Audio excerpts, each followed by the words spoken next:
ये अपार समुद्र है शिव महापुराण, अपार। अब इसमें से लेना क्या है हम?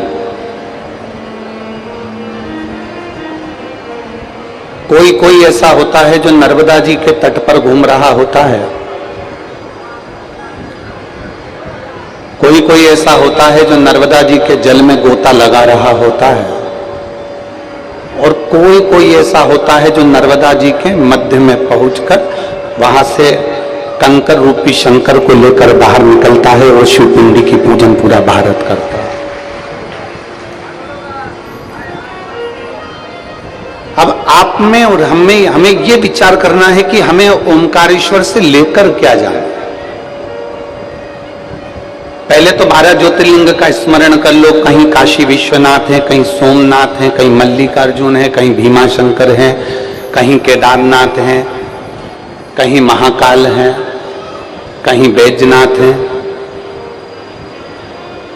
कहीं नागेश्वर, कहीं त्र्यंबकेश्वर। आप जितने ज्योतिर्लिंगों का स्मरण करेंगे सबके नाम अलग अलग हैं। केवल एक नाम पर अगर आप संबोधित होते हैं तो वो ओमकारेश्वर का नाद। ओम जो शब्द है, ओम जो अक्षर है, उसमें सारा वेद समाया। ओम में सारा वेद है, सारी पुराणे हैं, सारा शास्त्र है, सारा ज्ञान है, जल है, अग्नि है, तरंग है, वायु है, पृथ्वी है, आकाश है, जल है, सब कुछ ओम में है। 33 कोटि देवता सब ओम के अंतर्गत समाये हुए।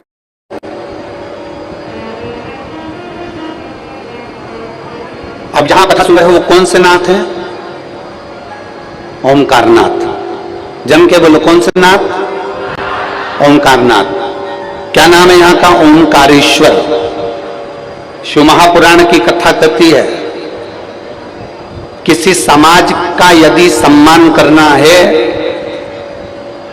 जैसे मान लो कोई साहू समाज है, ब्राह्मण समाज है, माहेश्वरी समाज है, अग्रवाल समाज है, मान लो कोई अन्य समाज है, कोई दर्जी समाज है, कोई ताम्रकार समाज है, कोई स्वर्णकार समाज है, किसी भी समाज का हमें सम्मान करना है तो क्या हम पूरी समाज के व्यक्ति को बुला बुला कर सम्मान करेंगे? बोलो, जम के बोलो रे। सब निमाड़ वाले जरा दमदारी से बोलो। एक एक व्यक्ति को बुलाएंगे, सम्मान करेंगे? नहीं करेंगे। क्या करेंगे? उस समाज के अध्यक्ष को बुलाएंगे, शाल पहनाएंगे, माला पहनाएंगे, सम्मान कर देंगे। उस समाज के अध्यक्ष का सम्मान हो गया, मतलब सबका सम्मान हो गया। उसी तरह शिव महापुराण की कथा कहती है 12 ज्योतिर्लिंग का नाम का उच्चारण ना कर पाओ, 12 ज्योतिर्लिंग तक ना पहुंच पाओ तो केवल ओमकारेश्वर नाम का उच्चारण कर लेने से सारे ज्योतिर्लिंग को प्रणाम हो जाए।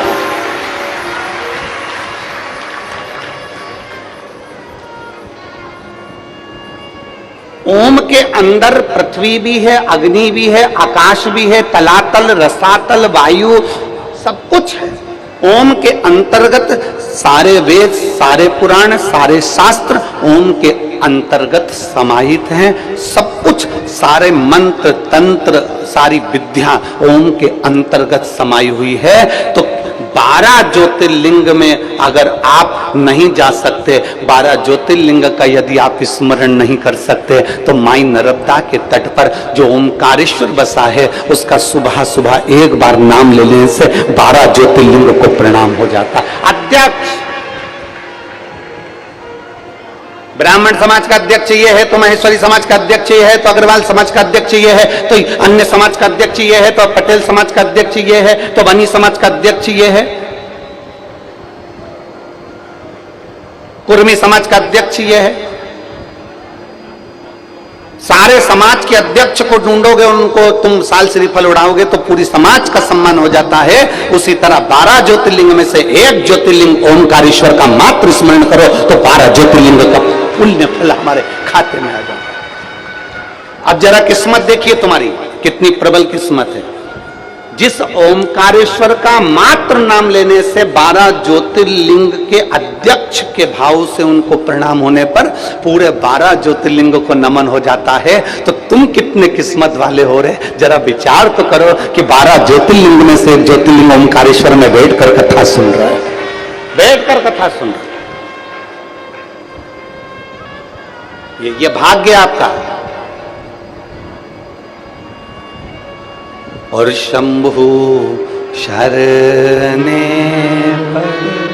मांगू घड़ी रे दुख काटो दया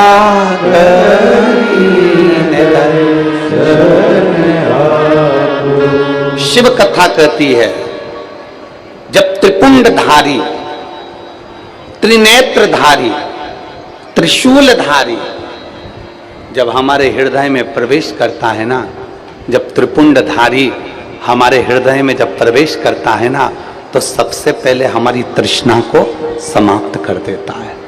हमारे भीतर की जो तृष्णा है उसको समाप्त कर देता है।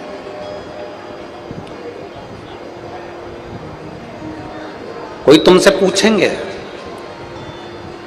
आप लोग यहां से जब कथा सुनकर जाओगे, और हमारा तो यही निवेदन है कि पानी का समय है, प्रयास यही करना कि रोज आना जाना कर लेना, अगर पास के हो तो प्रयास यही है। आप जब रोज कथा सुनकर अपने घर पर जाओगे तो कथा में सुनने वाले लोग आपसे पूछेंगे, इतनी तेज गर्मी पड़ रही है, गाड़ियां भी बहुत दूर रुक रही हैं, पैदल पैदल चलकर तू कथा में कैसे जाएगी, रोज रोज कथा में कैसे पहुंचेगी। तुम्हें यह नहीं कहना है कि मेरे में हिम्मत है तो मैं चली जाऊंगी, मेरे में बल है तो मैं पहुंच जाऊंगी, मैं वहां तक चली, ना ना ना।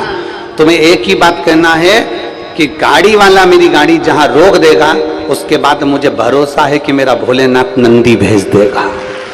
यह विश्वास होना चाहिए।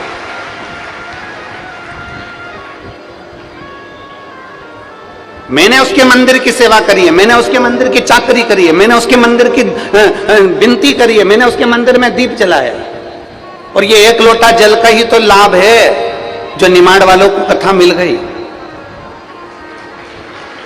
ये एक लोटे जल का ही प्रमाण है, प्राप्ति है। ये आप लोगों ने जो एक लोटा जल चढ़ाया है ना कुंभ महादेव को, ये उसी का फल है। नहीं तो अभी ये कथा यहाँ हो जाए, ये तो और कितना सोचने वाला विषय है। एक ही रोड मिलती है, ओंकारेश्वर जाने के लिए व्यवस्था करने में भी थोड़ा सा प्रशासन को समय लगता है, सब चीज़ देखना पड़ती है। फिर भी मैं यहाँ के कलेक्टर महोदय, एसपी महोदय, कमिश्नर, एसडीएम सबको साधुवाद देता हूँ, जिन्होंने बहुत सुंदर व्यवस्था, यहाँ के टीआई, यहाँ के पुलिस कांस्टेबल, सब ने बहुत अच्छी व्यवस्था यहाँ संभाल रखी। उसके लिए साधुता है, बहुत सुंदर व्यवस्था है। ये उसकी कृपा है, उसकी दया।